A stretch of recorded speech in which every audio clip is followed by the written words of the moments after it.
नमस्कार साथियों, मेरा नाम है मनीष भारती और आप देख रहे हैं संस्कृति आईएएस यूट्यूब चैनल। साथियों, भारत के पूर्व प्रधानमंत्री अटल बिहारी वाजपेयी कहा करते थे, अंतर्राष्ट्रीय संबंध के संदर्भ में, पड़ोसियों के संदर्भ में उनका एक कथन काफी ही प्रसिद्ध है। उन्होंने कहा था कि आप अपने दोस्त या दुश्मन का चयन कर सकते हैं, लेकिन आप अपने पड़ोसी का चयन नहीं कर सकते हैं। मैं यह बात आपको क्यों कह रहा हूं, क्योंकि आज का जो हमारा टॉपिक है वह इसी संदर्भ को दिखाता है। पाकिस्तान के राजनीतिक हालात जो अभी चल रहे हैं, वहां पर जो लगातार उठापटक चल रहा है, उन सब चीजों पर हम चर्चा करने वाले हैं। पाकिस्तान के पूर्व प्रधानमंत्री इमरान खान को एक विशेष अदालत ने सजा सुनाते हुए 10 साल की सजा दे दी है। अब यह बात अभी चर्चा करना इसीलिए भी जरूरी हो जाता है क्योंकि पाकिस्तान में हाल ही में फरवरी में आम चुनाव प्रस्तावित है। इसके अलावा भारत में भी इसी साल 2024 में अप्रैल मई में आम चुनाव प्रस्तावित है।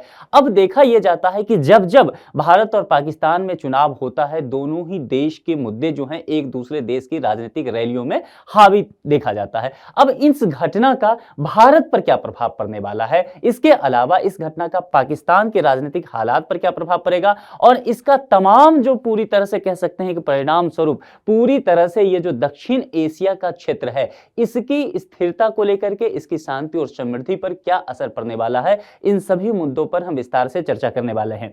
यह जो टॉपिक है आपका जीएस का पेपर 2 आईआर इंटरनेशनल रिलेशन, उसमें एक टॉपिक है भारत और उसके पड़ोसी देश, उस खंड से जाकर के जुड़ेगा, तो बहुत महत्वपूर्ण होने वाला है। बहुत विस्तार से हम इस पर चर्चा करने वाले हैं। अब देखिए, पाकिस्तान के राजनीतिक हालात का क्या होगा भारत पर प्रभाव, और दक्षिण एशिया के संदर्भ में इन सब चीजों को हम देखेंगे इमरान खान से जोड़ते हुए।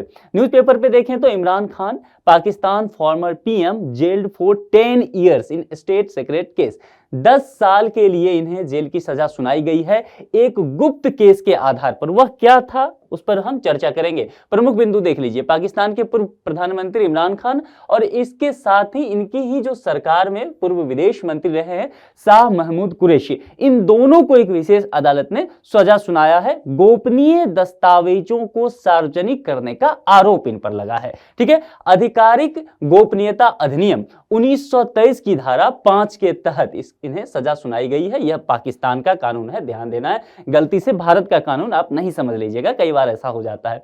दोनों को देश के गोपनीय दस्तावेज को सार्वजनिक करने का दोषी पा लिया गया है, जिसे सिफर मामले से जाना जाता है। हमारे लिए एक शब्द नया आया ना, सिफर, तो हम इस पर चर्चा करेंगे क्योंकि इंटरनेशनल रिलेशन पढ़ते हुए इन सब चीजों की आपको जानकारी होना चाहिए। तो सिफर क्या होता है इसे मैं विस्तार से आपको बता दूंगा। इमरान खान पर अपने राजनीतिक फायदों के लिए एक विवादित राजनयिक बातचीत को सार्वजनिक करने का आरोप था। दरअसल ये अपने चुनावी रैलियों में लगातार ये जो बात किया गया था, मैं अभी बताऊंगा विस्तार से उसको, उस बातचीत को एक रिकॉर्ड में रखना था। वह गुप्त बातें होती है, क्योंकि वह बाहर आ गया तो दो देशों के बीच जो राजनयिक संबंध होते हैं वह खराब हो सकता है। तो इन पर यह दोषी इन्हें पाया गया कि इन्होंने अपनी रैलियों में उस गोपनीय दस्तावेज को सार्वजनिक कर दिया लोगों के समक्ष कि ये चीजें हुआ। अब इससे पाकिस्तान का अमेरिका के साथ दरअसल ये बातचीत था, तो अमेरिका के साथ संबंध खराब होने की स्थिति आ सकता है, जो कि वैसे भी बहुत खराब हालात में है।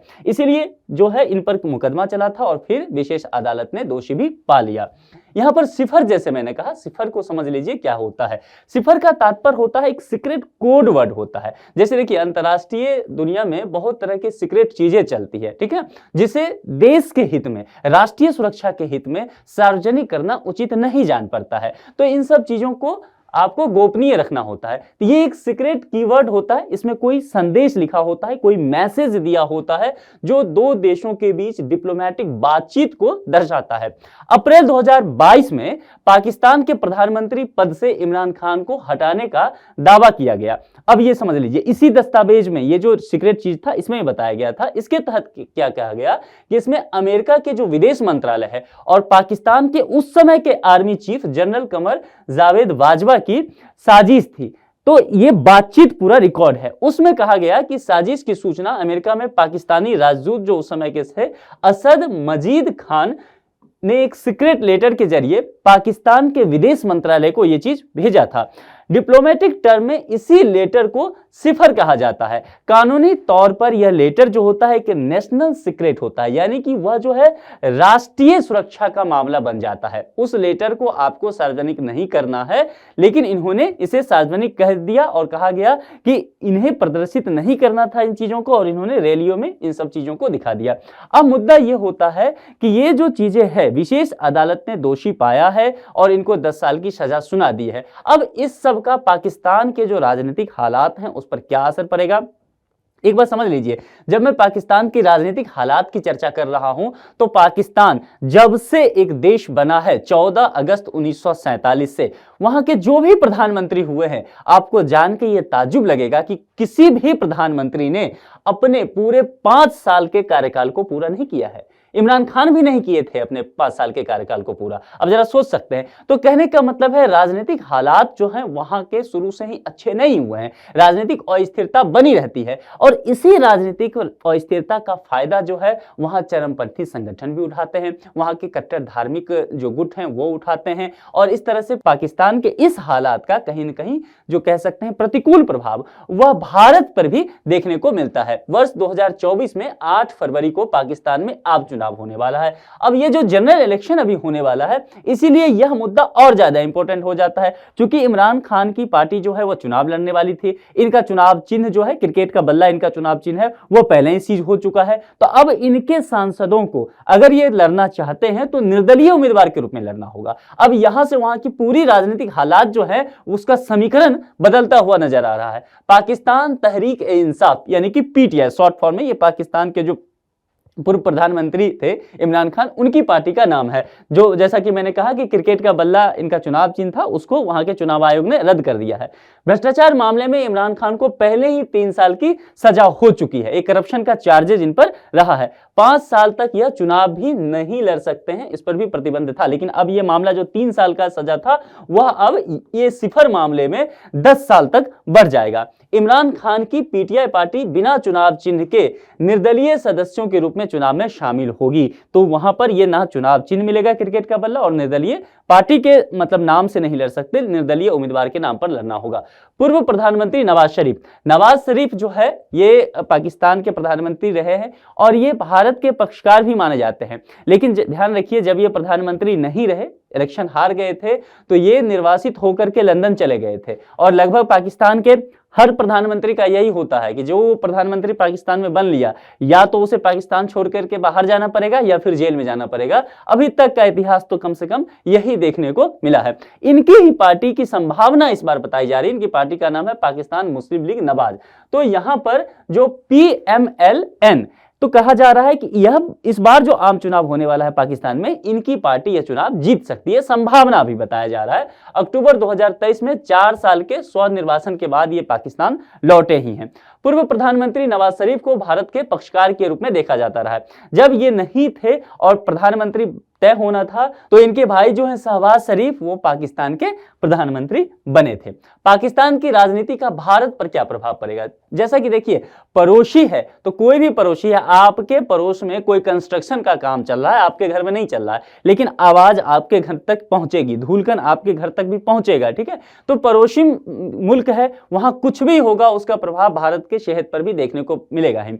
वैसे भी पाकिस्तान जो है भारत में आतंकवाद प्रायोजित करता रहा है, आप जम्मू कश्मीर का मुद्दा जान ही रहे हैं। तो इस वजह से निश्चित तौर पर जो है भारत के विदेश मंत्रालय, भारत की सरकार पाकिस्तान के ताजा जो राजनीतिक स्थिति है उस पर नजर बनाए हुए है। भारत पर प्रभाव पड़ने का एक बात कह सकते हैं कि यदि यह पाकिस्तान में राजनीतिक अस्थिरता होती है तो वहां पर भारत विरोधी गुट जो है उसको काफी हवा मिलेगा, वो सक्रिय हो जाएगा। भारत विरोधी गुट वहां कोई भी हो सकता है, जैसे कि ISI भी हो सकता है, पाकिस्तान की सेना भी हो सकती है, चरमपंथी संगठन वहां हो सकता है, या धार्मिक गुट भी हो सकता है, या भारत विरोधी राजनीतिक पार्टियां जो हो सकती है वह भी हो सकता है। तो भारत के लिए यह सिरदर्द और भी बढ़ेगा, क्योंकि पहले से भी भारत और पाकिस्तान के रिश्ते अच्छे नहीं रहे हैं। पाकिस्तान की PMLN पार्टी के आम चुनाव जीतने पर भारत पाक संबंधों में सुधार देखने को मिल सकता है। क्यों सुधार देखने को मिल सकता है? ये N4 नवाज शरीफ, तो नवाज शरीफ जो है वह इसके अध्यक्ष हैं और वह भारत के पक्षकार माने जाते हैं, और वह इस बार 2023 में जो है लंदन से लौट आए हैं और वो इस बार इलेक्शन लड़ेंगे, तो उम्मीद भी की जा रही है कि यदि ये पार्टी सत्ता में आ जाती है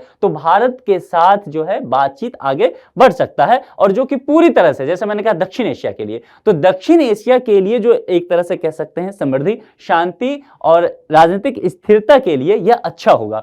पाकिस्तान में राजनीतिक अस्थिरता उसके परमाणु शस्त्रागार की सुरक्षा संबंधी भारत की चिंताएं बढ़ा सकता है। चूंकि आप जानते हैं पाकिस्तान एक ऐसा देश है जो परमाणु हथियार से संपन्न देश है, और यहां पर यदि राजनीतिक स्थिरता नहीं रहता है, ठीक है, सत्ता ऐसे हाथों में चली जाती है जिसको शक्तियों का सही इस्तेमाल नहीं करने आएगा, तो परमाणु संपन्न राष्ट्र जो है बाकी राष्ट्रों के लिए खतरा बनेगा, और बाकी राष्ट्रों में खतरा किसके लिए अधिक बनेगा? भारत के लिए बन जाएगा। अब जरा देखते हैं इसी चीज को लेकर के भारत में क्या कानून है।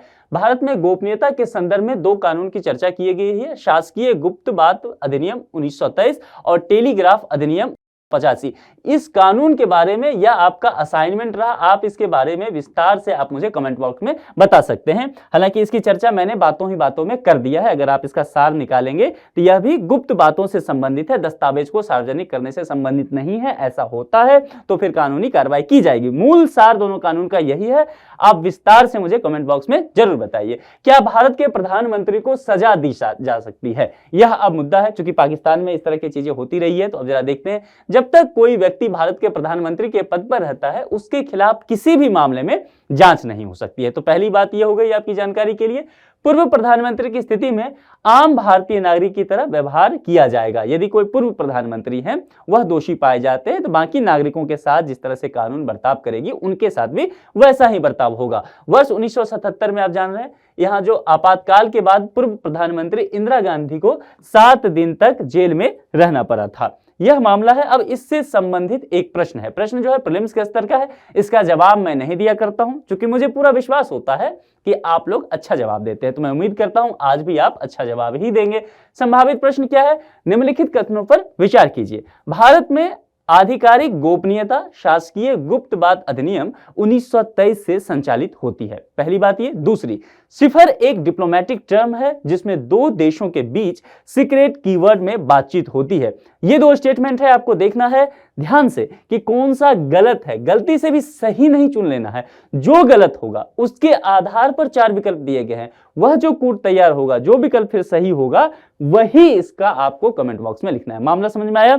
गलत पे जाना है, सही पे नहीं जाना है, तो ध्यान से इसको देखना है। चलिए इस लेक्चर में इतना ही रखते हैं, किसी दूसरे लेक्चर में किसी दूसरे मुद्दे के साथ आपसे मुलाकात होगी। अपना बेहद ख्याल रखिए। Thank you.